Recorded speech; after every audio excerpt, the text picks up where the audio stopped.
Dear friends and my dear students, hearty greetings। हम लोग जैसा जानते हैं कि जो ग्लोबल कंडीशन है अभी आज की डेट में, उसमें ऐसा लगता है कि we all are in an environment of uncertainty. कल हमारा कैसा होगा और कैसे चीजों को हम व्यवस्थित रख पाएंगे, ये एक हमारे मन में, सबके मन में एक प्रश्न है। मुझे ऐसा लगता है कि ये जो एनवायरमेंट है अनसर्टेनिटी का, इसके ऊपर मुझे कुछ आप लोगों से बात करना चाहिए। तो ये बात को करने के लिए मुझे ऐसा लगता है कि जो आज की कंडीशन है, अगर उसका एक शॉर्ट एनालिसिस हम लोग करें तो शॉर्ट एनालिसिस से हमें उसका एक जो ओरिजिनल जो आउटकम है वो हमें एक समझने में आसानी होगी। शॉर्ट एनालिसिस जैसा कि आप लोग जानते हैं, उसमें स्ट्रेंथ की अगर हम बात करें आज के कंडीशन में, आज के एनवायरनमेंट में, तो ये जो लॉकडाउन का पीरियड है, इसमें जैसा कि हम लोग रहे हैं, उसका जो स्ट्रेंथ है वो हमें एक सिंपल लिविंग, हमारा जो जीवन था वो एक बहुत ही सिंपल लिविंग में हम लोग रहे। और दूसरा जो उसका स्ट्रेंथ है, हमने ये भी देखा कि अगर 80-20 का एक जो प्रिंसिपल होता है, अगर हम एनालिसिस करें तो हमने ये पाया कि जो लॉकडाउन से पहले जितनी हमारी एक्टिविटीज थी, उसकी 20% एक्टिविटीज ही लॉकडाउन पीरियड में हम लोगों ने की। और हमें ऐसा लगा कि जो 80% एक्टिविटी थी जिनमें हम लोग इंडल्ज नहीं रहे, उसमें से बहुत सारी एक्टिविटीज फ्यूटाइल एक्टिविटी थी। तो स्ट्रेंथ के रूप में हम ये देख सकते हैं कि लॉकडाउन के बाद फिर हमें उसी तरह का एक एनवायरनमेंट मिलेगा जिसमें cycles, hyper cycles and hyper to hyper cycles होंगी। परंतु अगर हम ये लॉकडाउन की स्ट्रेंथ को अपने माइंड में रखेंगे तो हमें सिंपल लिविंग और फ्यूटाइल एक्टिविटीज को मिनिमाइज करना, अगर ये हम अपने माइंड में रखेंगे तो एक प्रोडक्टिव टाइम हम अपने लिए निकाल सकते हैं। और एक ये हो सकता है कि अगर इन दोनों चीजों को हम लोग देखें तो it will be a turning point of our life. अगर हम वीकनेस की बात करें तो वीकनेस में हमें ये देखना है कि हम लोग एक फियर में रहे। In spite of our social status, in spite of our position, in spite of our financial background, यहां मैं एक चीज ये कहना चाहूंगा कि हम सभी लोगों को कि ये जो लॉकडाउन पीरियड था, शुरुआती दिनों में हम सब लोगों ने ऐसा अनुभव किया कि हम लोग सामर्थ्यहीन हैं। हमारे एक फियर था हमारे सबके दिमाग में, और वो फियर जो था वो हमें ऐसा लगा कि हम लोग सामर्थ्यहीन हैं। अगर हम लोग थ्रेट की बात करें, पहला जो पॉइंट है वो इकोनॉमिक कंसर्न्स का हमारे सामने आएगा। दूसरा पॉइंट अनएम्प्लॉयमेंट भी हो सकता है। तो इन्हीं पॉइंट से हम एक अपॉर्चुनिटी अपने लिए देख सकते हैं। आफ्टर लॉकडाउन पीरियड हमें एक क्वेश्चन सभी को अपने आप से पूछना चाहिए। The questions may be, the question number 1 may be, how can I reinvent my self? Number 1, can I repaint my self? Number 2, number 3, can I change my thought process? Number 4, can I change my mindset? और number 5 and above all, ये question भी हमें पूछना चाहिए, what is stopping me from using my talent and ability. मुझे जो मेरा talent है, मेरी एबिलिटी है, जो मेरा अपना एक स्ट्रेंथ है, उसको यूज करने से क्या चीज रोकती है।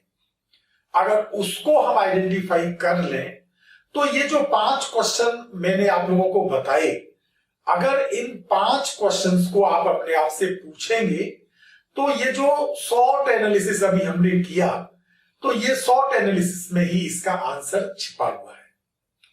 परंतु उससे भी आगे हमें ये भी एक देखना पड़ेगा कि अगर हम ये 5 क्वेश्चन हैं, ये 5 क्वेश्चंस का आंसर अपने आप से चाहते हैं, तो कुछ हमारे पास इंग्रेडिएंट्स हैं, वो इंग्रेडिएंट्स भी हमें चेक करने पड़ेंगे। वो इंग्रेडिएंट हमें ये भी एक चेक करना पड़ेगा, व्हाट इज अवर विजन, हमारा विजन क्या है। तो हमें अगर अपना विजन जानने के लिए हमें यह भी पहले देखना पड़ेगा कि what are the ingredients of a vision, what are the prerequisite for a vision. तो विजन को समझने के लिए इसके इंग्रेडिएंट्स क्या हैं, इसको समझने के लिए इसकी प्रीरिक्विजिट्स क्या है, इसको समझने के लिए, तो ये मैं आपको बताना चाहूंगा कि आप इनको समझने के लिए एक स्टोरी के रूप में मैं आपको बताऊंगा। आप सब लोगों ने वल्चर को आप जानते होंगे, तो आप ये हम लोग सब जानते हैं कि वल्चर जो है वो ऊपर आकाश में उड़ता है, परंतु उसकी जो निगाह और जो उसका जो विजन जो होता है वो जमीन पर होता है। और दूसरा एक चकोर भी है, आप लोग चकोर को जानते होंगे। अगर आप चकोर को देखेंगे तो आप ये पाएंगे कि चकोर बैठता जमीन पर है, परंतु हमेशा उसका जो विजन है और उसकी जो निगाह है वो आसमान की तरफ रहती है। इसका मतलब ये हुआ कि प्रेजेंट में हम लोग कहां बैठे हुए हैं, ये हमारा उसका आउटकम है जो हमने पास्ट में एक्ट किया। परंतु फ्यूचर में हम लोग कहां बैठेंगे, वो उसके लिए हमारा विजन प्रेजेंट वाला काम करेगा।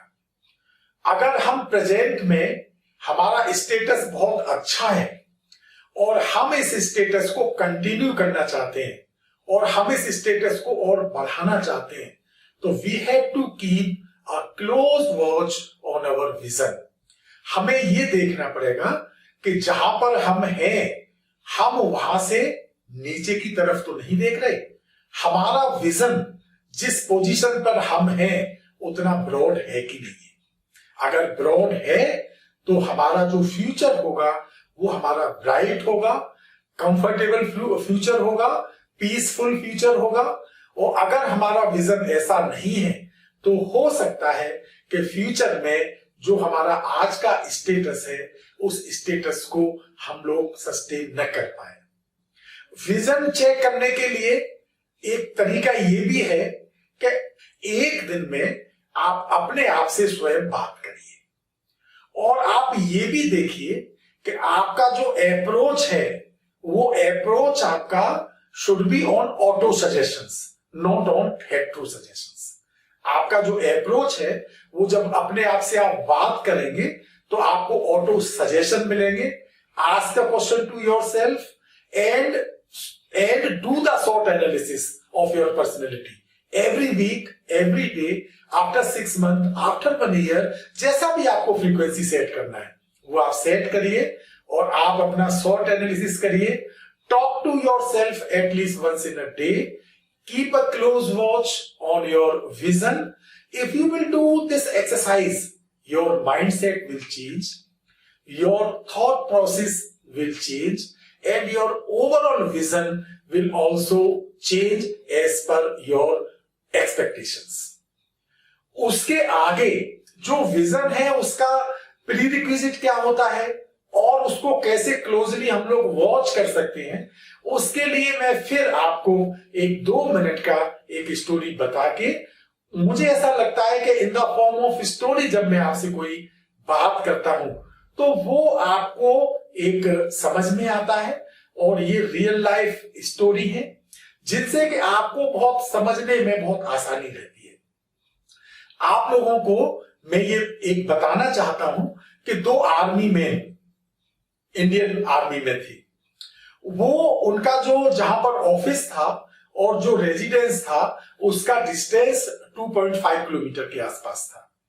उन दोनों का जो वर्क था, उनका वर्क ये था कि जब सब ऑफिस में सब लोग चले जाएं तो वो ऑफिस को लॉक करें, उसके बाद वो जाएं। उन्होंने ऑफिस दोनों ने लॉक किया, वो अपने रेजिडेंस के लिए चले। 1.5 किलोमीटर चलने के बाद उसमें से जो एक आर्मी मैन था उसको ये ध्यान आया और उसने अपने फ्रेंड से ये कहा कि एक थोड़ी प्रॉब्लम हो गई, मुझे गलती से एक रूम का बल्ब और फैन ऑन रह गया तो मुझे वापस जाना पड़ेगा। दूसरे वाले ने कहा कि यार क्या उसमें प्रॉब्लम है, we are the employ of central government और एक बल्ब से और एक ट्यूबलाइट से या एक फैन से क्या फर्क पड़ेगा, अभी चलते हैं, सुबह आके आप ऑफ कर देना। तो जो दूसरा वाला था उसने ये कहा कि देखो ये आपका व्यू पॉइंट है, मेरा व्यू पॉइंट ये है कि मुझे वहां जाना चाहिए और मुझे वो ऑफ करना चाहिए। आप जाइए आराम से, मैं जाता हूं अभी। वो 2 किलोमीटर वापस गया, वापस करने के बाद उसने ऑफ किया, वो वापस लौट के आया। अपने कुछ आफ्टर 10 इयर्स और 12 इयर्स जब भी उनका रिटायरमेंट था, दोनों का रिटायरमेंट हो गया। जो बल्ब और ट्यूब बंद करने गया था उसने एक छोटा सा अपना बिजनेस सेटअप किया, क्योंकि उसका विजन ब्रॉड था। उसका वो बिजनेस ग्रो किया और बिजनेस ग्रो करने के बाद एक दिन उसने देखा कि जब वो अपनी गाड़ी से आ रहा था तो गेट पर जिस सिक्योरिटी पर्सनल ने उसको सैल्यूट किया है वो सिक्योरिटी पर्सनल वही था जो उसके साथ आर्मी में था। वो जो सिक्योरिटी पर्सनल था जिसने सैल्यूट किया था उसने भी उसको पहचान लिया। बाद में सबके जाने के बाद जो फैक्ट्री का ओनर था उसने उस सिक्योरिटी पर्सनल को बुलाया और बुलाने के बाद उसने उससे पूछा कि क्या आपने मुझे पहचान लिया। तो सिक्योरिटी पर्सनल बोला मैंने आपको पहचान लिया और देखिए हम लोग साथ साथ थे जॉब में और मैं सिक्योरिटी गार्ड हूं आपके यहाँ और आप मेरे ओनर हैं, मालिक हैं, और देखिए ये दोनों ने हमने साथ साथ जॉब किया। तो जो ओनर था उसने उसको बताया कि देखो आप जब उस दिन भी मैं ओनर था, उस दिन भी मेरे अंदर सेंस ऑफ ओनरशिप था, इसलिए मैं 2 किलोमीटर पैदल चलकर ट्यूबलाइट, बल्ब और फैन को ऑफ करने गया। आप उस दिन भी नौकर थे और आप आज भी नौकर हैं। तो मेरे अंदर उस दिन भी सेंस ऑफ ओनरशिप था और मैं आज भी ओनर हूं। इसका मतलब मैं आप लोगों को यह बताना चाहता हूं कि हमें अपने जीवन में सेंस ऑफ ओनरशिप डेवलप करना चाहिए और अगर हमारे अंदर सेंस ऑफ ओनरशिप डेवलप हो गया तो sense of ownership is the prerequisite for our vision. अगर हमारा सेंस ऑफ ओनरशिप होगा, हमारा विजन ब्रॉड होगा। अगर हमारा विजन ब्रॉड होगा तो हमारा थॉट प्रोसेस अच्छा होगा। अगर हमारा थॉट प्रोसेस अच्छा होगा तो हमारा माइंड सेट होगा। Thank you very much.